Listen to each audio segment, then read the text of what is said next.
Je me souviens encore de cette nuit comme si c'était hier, la nuit où toute ma vie s'est scindée en deux. J'étais censé être de garde à l'hôpital jusqu'à l'aube. En tant que cardiologue à Boston, mon emploi du temps avait absorbé la majeure partie de ma vie pendant des années. Ce soir-là, cependant, un collègue m'avait proposé de le remplacer, et j'avais sauté sur l'occasion. Pour une fois, je pouvais surprendre mon mari, Thomas, avec quelque chose de simple et réfléchi. Je me suis arrêté dans une petite boutique de vin près de notre appartement et j'ai pris une bouteille de Cabernet, son préféré, puis j'ai attrapé une boîte de chocolat noir dans le petit magasin au coin de la rue. Mes talons résonnaient doucement sur le trottoir alors que je me hâtais de rentrer chez nous, excité comme une jeune fille sur le point de revoir son amoureux du lycée. J'ai enlevé mes chaussures dans l'ascenseur pour qu'il ne m'entende pas arriver, répétant mentalement comment j'allais passer mes bras autour de lui et dire « Je suis à toi pour la nuit ». Pas d'opération, pas de bipé, pas d'interruption. J'ai ouvert la porte de notre appartement discrètement, suis entré et me suis souri en voyant ses clés sur la table. Puis je me suis figé.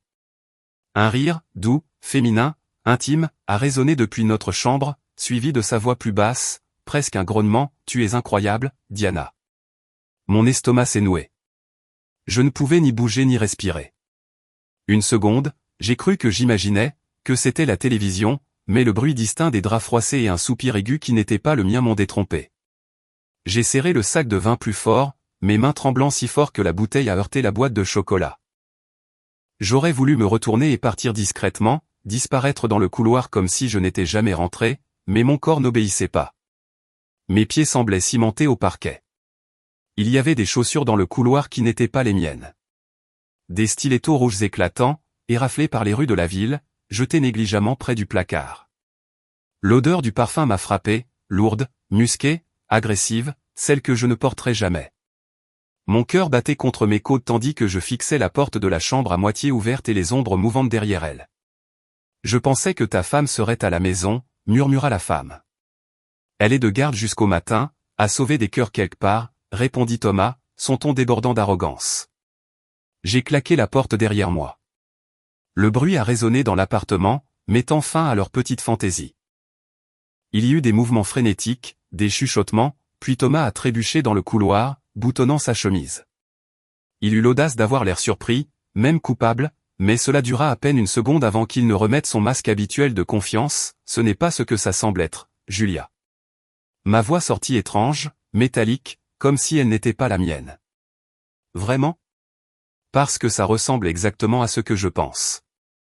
La femme sortit de notre chambre, grande, blonde, superbe dans sa démarche glaciale, portant mon peignoir en soie que Thomas m'avait offert pour mon anniversaire l'année dernière.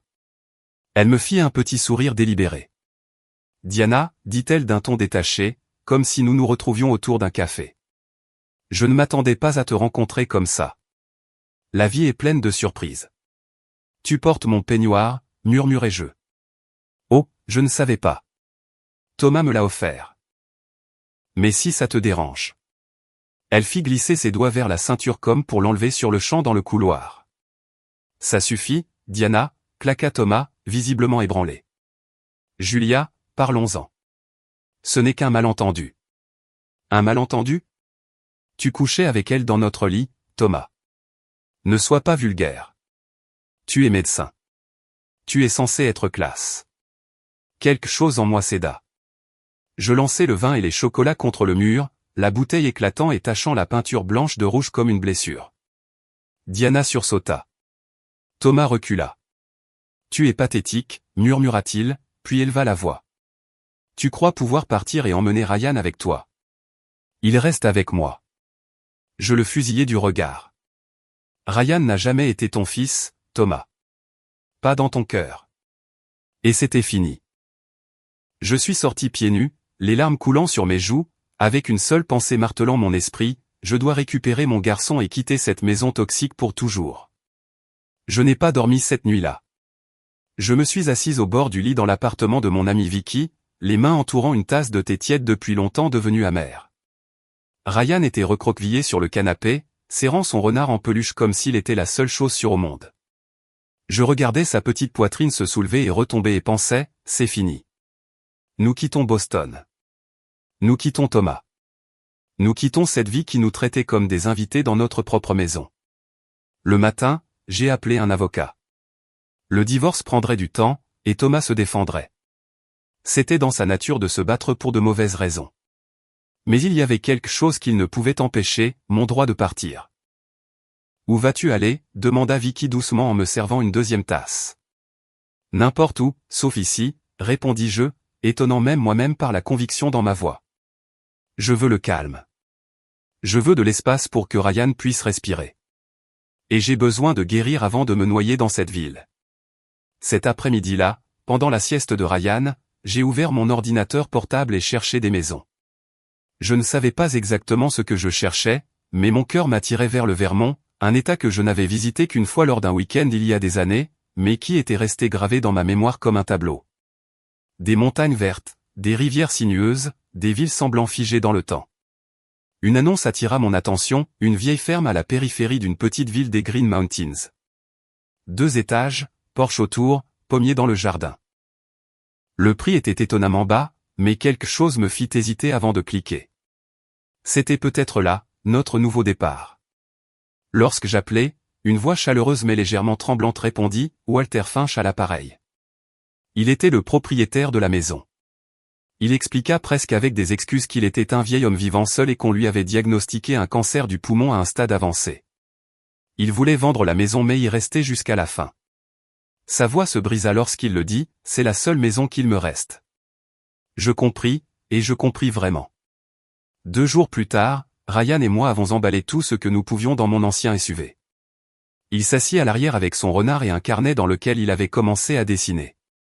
On part en vacances, maman ? Non. Je lui souris dans le rétroviseur. Nous allons quelque part de mieux. Un endroit que nous pourrons appeler maison. Le trajet fut long, mais quelque chose en moi se détendait à chaque mile nous séparant de Boston.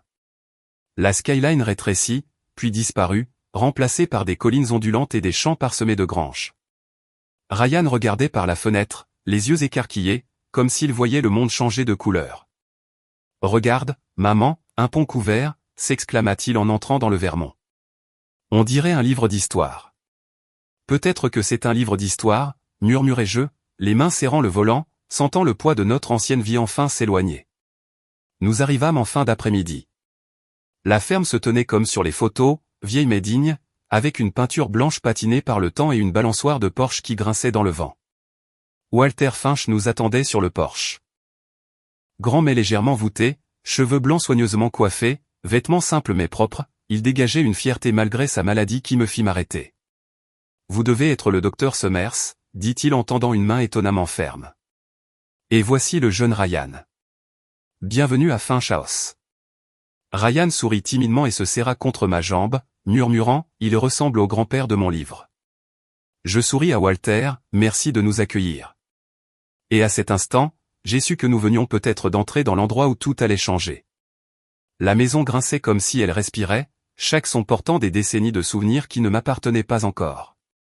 Lorsque Walter ouvrit la porte, une vague d'odeur nous enveloppa, bois vieilli, herbes séchées, et quelque chose de légèrement sucré, comme des pommes cuites il y a longtemps. Ryan entra prudemment, ses baskets grinçant sur le parquet. « Waouh !» murmura-t-il en levant la tête vers les poutres du plafond. « On dirait un musée, maman. » Walter rit doucement. « Ce n'est pas tout à fait un musée, mais elle est dans ma famille depuis 1889. Mon arrière-grand-père l'a construite. Chaque égratignure, chaque clou a une histoire. Je le suivis à travers les pièces. Le salon était bordé d'étagères intégrées débordant de livres, pas des livres ordinaires, mais des volumes reliés en cuir avec des titres dorés scintillant à la lumière de l'après-midi. Un coin abritait un grand globe ancien, sa surface usée et lisse par l'usage. Dans la cuisine, un poêle en fonte trônait fièrement comme une relique, et l'odeur du polish de bois flottait encore. À l'étage, Walter me montra une petite pièce avec vue sur le verger derrière la maison, cela peut être la chambre de Ryan, dit-il. Mon fils s'accrocha au rebord de la fenêtre, regardant les rangées de pommiers ployés sous le froid de la fin de l'automne. J'adore, dit Ryan simplement, ce qui me surprit. Il n'était pas du genre à s'habituer facilement aux nouveaux lieux, mais quelque chose dans cette maison, ou peut-être en Walter lui-même, semblait apaiser ses nerfs. Après la visite, Walter nous conduisit jusqu'au porche où 2 chaises en bois se balançaient doucement dans la brise. Il s'assit, ses gestes lents mais gracieux malgré son âge. Je vais être honnête avec vous, Dr Summers. Julia, se reprit-il avec un sourire. Quand j'ai mis cette maison en vente, je ne m'attendais pas à voir quelqu'un comme vous arriver. Je pensais qu'un promoteur la transformerait en chalet de location, ou pire, qu'il la raserait pour construire une station-service. Mais vous êtes là avec un enfant et des yeux qui portent bien trop de poids pour une seule vie. Je m'installai dans la chaise à côté de lui. J'avais besoin de changement. Boston. C'était devenu trop bruyant, trop douloureux. Il hocha la tête comme s'il comprenait parfaitement, alors que je ne lui avais encore rien dit. La douleur s'accroche aux villes, dit-il. Ici, c'est plus calme. Ça laisse de la place au cœur pour guérir. Ryan était déjà parti vers le verger, sa petite peluche de renard dépassant d'une poche tandis qu'il examinait chaque arbre comme un minuscule botaniste. Walter se pencha vers moi. Il va aimer cet endroit. Les enfants ont besoin d'espace pour respirer, courir, simplement être des enfants. Pour la première fois depuis des semaines, quelque chose se dénoua dans ma poitrine. Merci de nous laisser rester ici, Walter. Je sais que c'est inhabituel d'acheter une maison mais de vous laisser y vivre. Il sourit. Ça ne me dérange pas honnêtement, je crois qu'on a besoin l'un de l'autre. Ses yeux s'adoucirent. Oui. Je n'ai plus personne. Mon fils est mort il y a 10 ans, ma femme bien avant. Et moi. Les médecins disent que je n'en ai plus pour longtemps. Mais ne vous inquiétez pas, je ne suis pas du genre à me débattre pour rester. Je ne voulais juste pas que cette maison meure avec moi. Ces mots restèrent suspendus dans l'air. Je voulus lui dire que j'étais cardiologue et que les maladies graves ne me faisaient pas peur, mais je m'en abstins. Je posai simplement ma main sur l'accoudoir de sa chaise. Alors gardons-la vivante ensemble. Il sourit, et l'espace d'un instant, je vis l'homme qu'il avait dû être, fort, fier, solidement enraciné. Ce soir-là, je préparais le dîner dans ma nouvelle cuisine tandis que Ryan explorait chaque recoin du jardin. Walter s'assit à la table et lut à voix haute un passage d'un de ses vieux livres sur l'histoire du Vermont. Sa voix remplissait la pièce d'une chaleur douce, et je réalisais que je n'avais pas ressenti une telle paix depuis des années, peut-être jamais. Le premier matin dans cette maison, je me réveillai dans un silence si complet qu'il m'effraya presque. Aucun klaxon, aucune sirène, aucun voisin criant derrière des murs trop fins, seulement le pépiment lointain des oiseaux et les craquements de la vieille ferme qui se réchauffait au soleil. Ryan était déjà dehors, accroupi dans le verger, absorbé comme toujours. Je sortis sur le porche avec mon café et vis Walter debout, les mains dans les poches de son gilet de laine, regardant mon fils avec un léger sourire. Il est curieux. C'est bien. La curiosité garde l'âme jeune. Ryan nous fit signe, brandissant une pomme rouge comme peinte. Maman, je peux la manger? Walter rit. Va fiston. Essuie-la juste sur ta manche. Vieux truc de fermier. C'est ainsi que notre nouvelle vie commença, des matins lents, des joies simples. Je pris un poste au petit centre médical de la ville, un bâtiment d'un seul étage avec moins de ressources que Boston mais rempli de gens qui se souciaient vraiment de leurs patients. Les infirmières m'accueillirent avec curiosité, et avant la fin de la semaine, j'étais invité à un repas partagé du vendredi soir. Ryan s'adapta plus vite que prévu. L'école locale était minuscule, 2 salles de classe pour tout le primaire mais il rentrait avec des chaussures boueuses et des histoires sur ses nouveaux amis, dont un garçon nommé Liam vivant dans une ferme voisine. Lui qui avait été si timide et renfermé, il s'épanouissait. Même Walter changeait. Le soir, il lisait à Ryan des histoires d'explorateurs et de scientifiques qui avaient façonné le monde. Je les regardais depuis la cuisine, sentant une chaleur que je n'avais plus connue depuis longtemps, la sécurité. Un samedi, Walter nous invita à l'aider dans son potager. Ce n'est pas parce que je suis vieux que je ne peux plus faire pousser une bonne tomate, plaisanta-t-il en tendant une petite pelle à Ryan. Mais un peu d'énergie jeune ne ferait pas de mal. Je n'avais jamais jardiné. Ma vie à Boston n'était que verre, acier et urgence. Et pourtant, me voilà à genoux dans la terre, plantant des rangées de haricots sous ses instructions patientes. La terre sentait la vie. Le rire de Ryan flottait dans l'air chaud, et la voix de Walter, parfois coupée par une toux, gardait une force calme. Le soir, nous étions tous trois assis sur le porche, les mains encore tachées de terre, buvant de la limonade tandis que Walter racontait l'histoire de la ville, les fêtes des récoltes, les voisins prêts à tout laisser pour aider, les hivers qui rapprochaient les gens au lieu de les isoler. La communauté, dit-il. C'est ce qui nous garde humains. Tu perds ça, tu perds tout. Ces mots me frappèrent plus fort que prévu. Boston m'avait donné du prestige, une carrière brillante. Mais j'y avais été seul, même avant la trahison de Thomas. Je compris que je n'avais jamais vraiment appartenu nulle part avant ici. Quand Ryan s'endormit, épuisé de rire et de terre, je restai dans la cuisine à regarder Walter polir une de ses vieilles montres de poche. Il leva les yeux et sourit. Tu as l'air plus légère, Julia. Ce que tu portes. Ça commence à glisser de tes épaules. J'hésitai puis acquiesçai. Peut-être que cet endroit nous guérit vraiment. Walter regarda vers le verger où la lumière mourait. Cette maison a connu sa part de douleur et de joie. Elle donne aux gens ce dont ils ont besoin. Pour la première fois depuis longtemps, je le crus.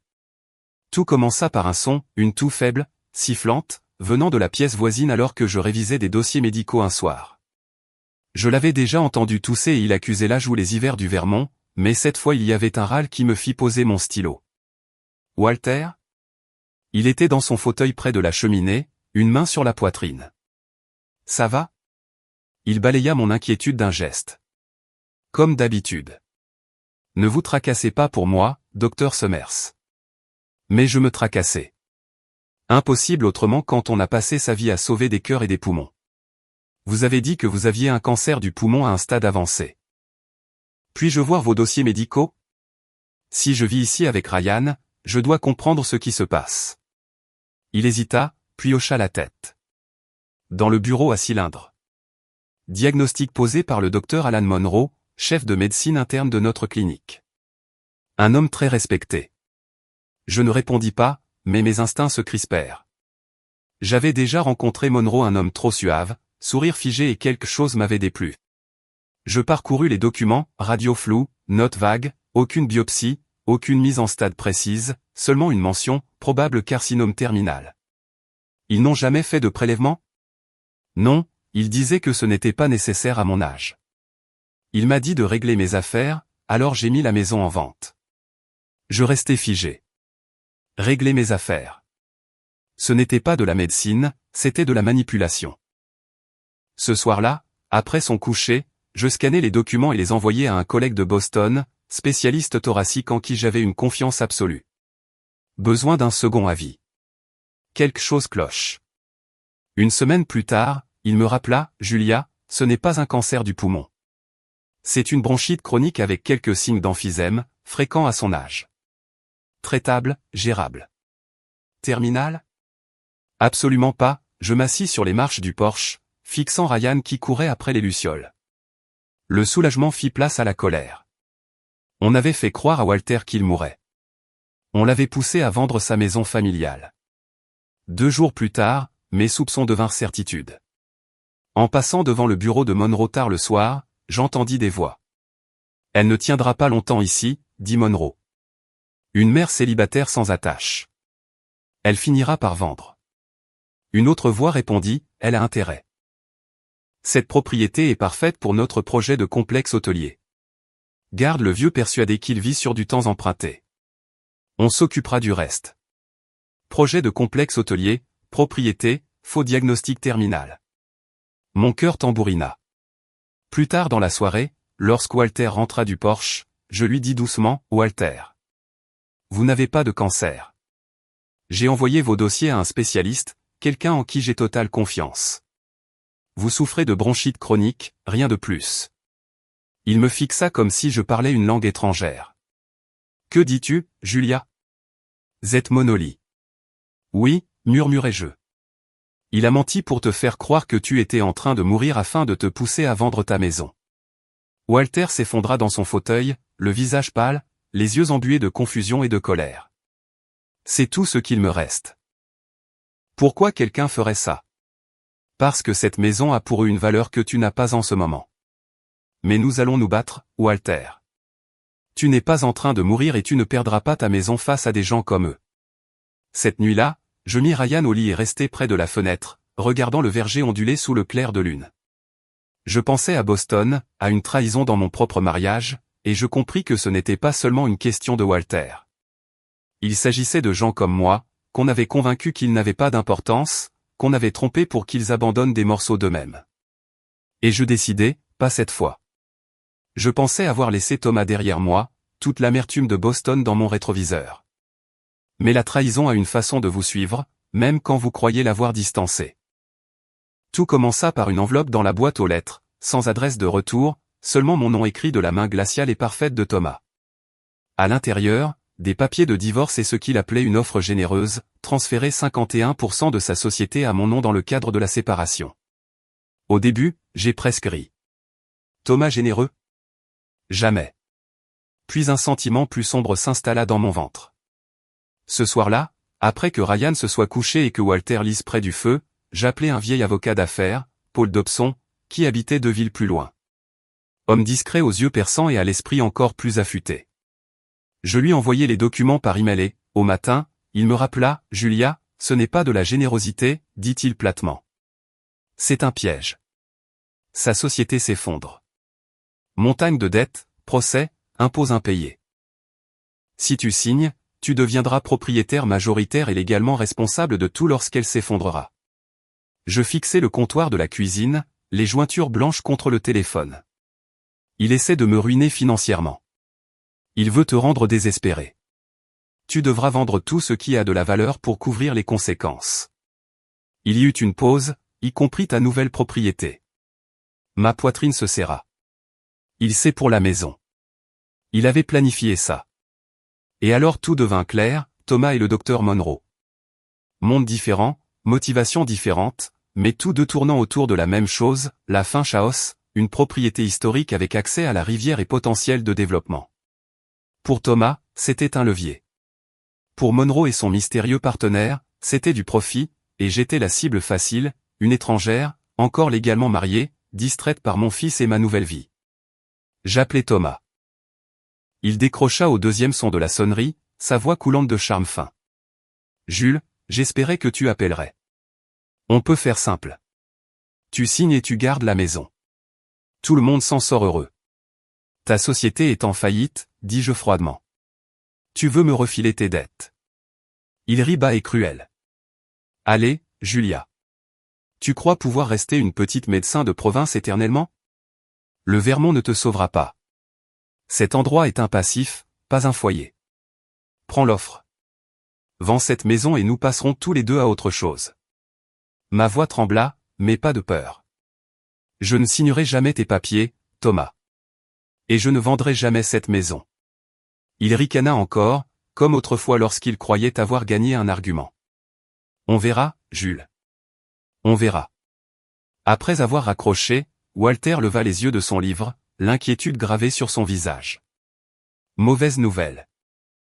Je m'assis à côté de lui, regardant les flammes. Pire que je ne pensais. Ils sont tous connectés. Walter Monroe, cet investisseur dont il parlait, et maintenant Thomas.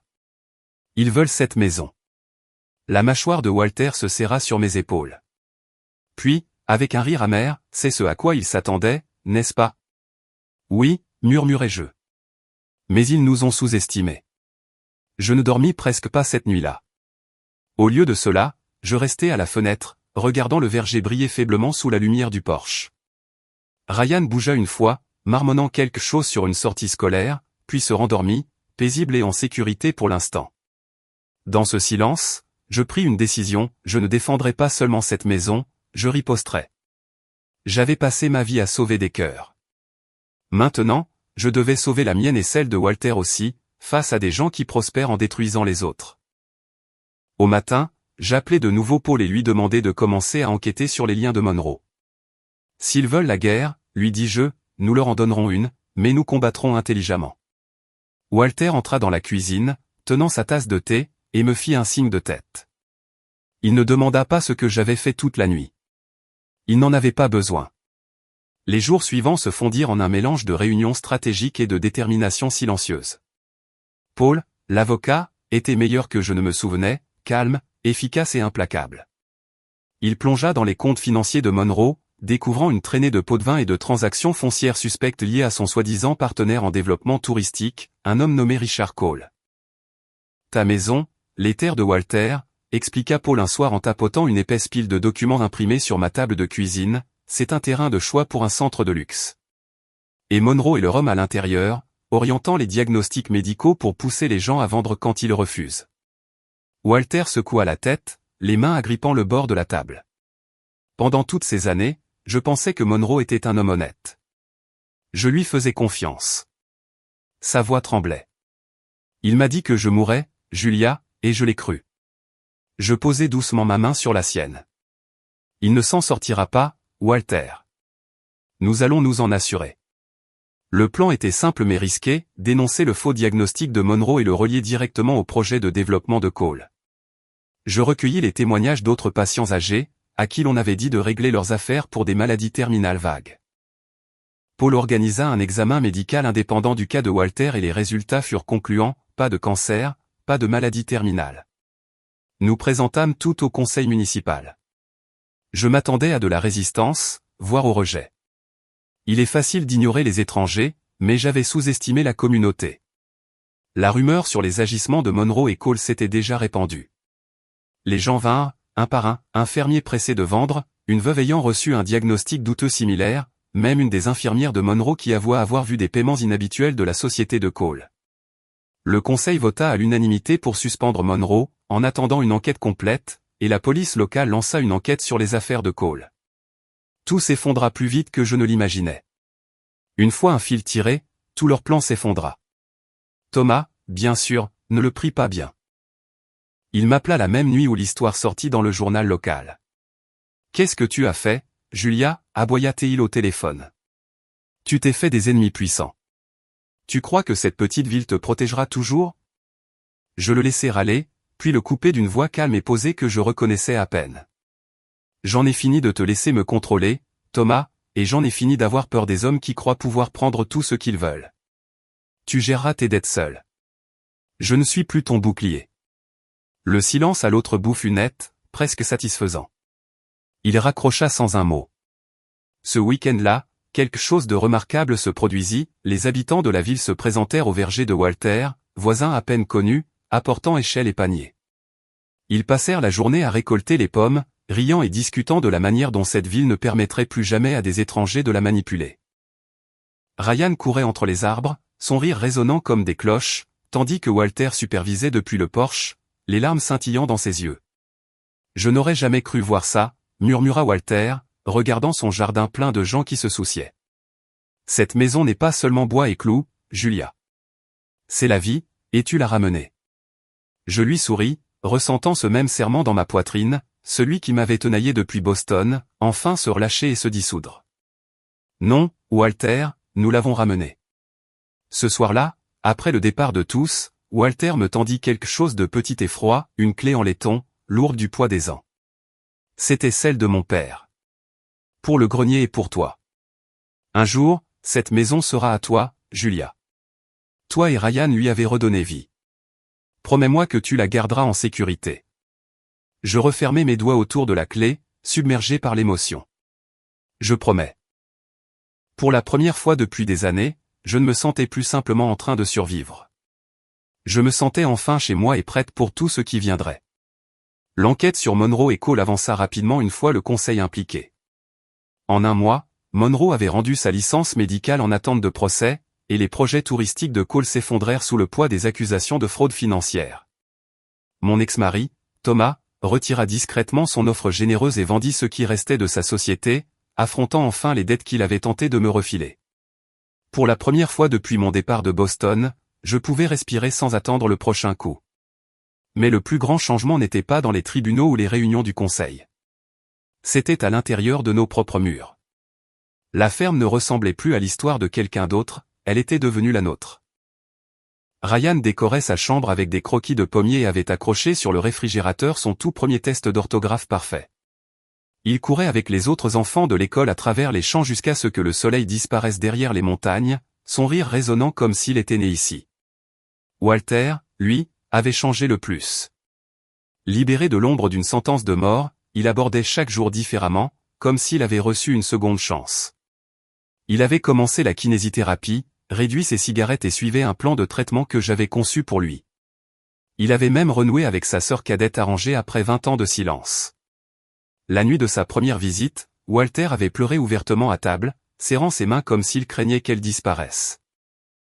Un après-midi d'automne frais, Walter nous surprit par une annonce, « Nous organisons un rassemblement ce week-end », dit-il, les yeux pétillants derrière ses lunettes. Voisins, amis, tous ceux qui avaient contribué à sauver cet endroit. Un vrai remerciement. Le samedi venu, le verger s'animait de monde. Des tables étaient dressées sous les arbres, chargées de tartes maison, de cidre et de légumes rôtis provenant des fermes locales. Quelqu'un avait accroché des lanternes entre les branches, diffusant une lumière douce à la tombée de la nuit. Ryan poursuivait Liam et les autres enfants entre les arbres, leur rire se mêlant à la musique d'un violonneux qui s'était invité simplement parce que cela semblait naturel. Walter se tenait sur le porche, appuyé sur sa canne, et prit la parole, « Cette maison tient depuis plus d'un siècle. Je pensais que son histoire touchait à sa fin, mais grâce à Julia et Ryan, grâce à vous tous, elle recommence à nouveau. » Tout le monde applaudit et mes joues s'échauffèrent. Je n'étais pas habitué à être célébré. J'avais passé la majeure partie de ma vie derrière les portes d'hôpitaux où le succès signifiait des victoires silencieuses et efficaces. Mais c'était différent. C'était la famille.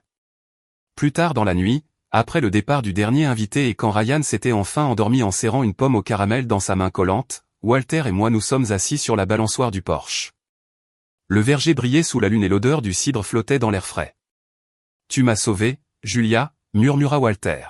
« Pas seulement ma vie, mon espoir. » Je secouai la tête. « Nous nous sommes sauvés mutuellement, Walter. Tu as offert à Ryan et à moi quelque chose que je ne pensais jamais retrouver, un foyer. » Il sourit et regarda les arbres. « Promets-moi de garder cet endroit vivant. De le remplir de rires et de gens. De veiller à ce qu'il ne redevienne jamais silencieux. »« Je promets, » murmurai-je. Pour la première fois depuis des années, je ressentis de l'espoir. Je pensais à Boston, à la trahison et à la douleur, et compris que partir n'avait pas été une fin, mais la porte vers tout ce dont j'avais réellement besoin. Cette nuit-là, assise sur le porche, avec l'odeur des pommes et de la fumée dans l'air, je compris enfin quelque chose que j'avais répété 1000 fois à mes patients mais que je n'avais jamais vécu moi-même, parfois, un cœur brisé n'est pas la fin de votre vie, c'est le début de votre guérison. Et pour nous, c'était le commencement de tout.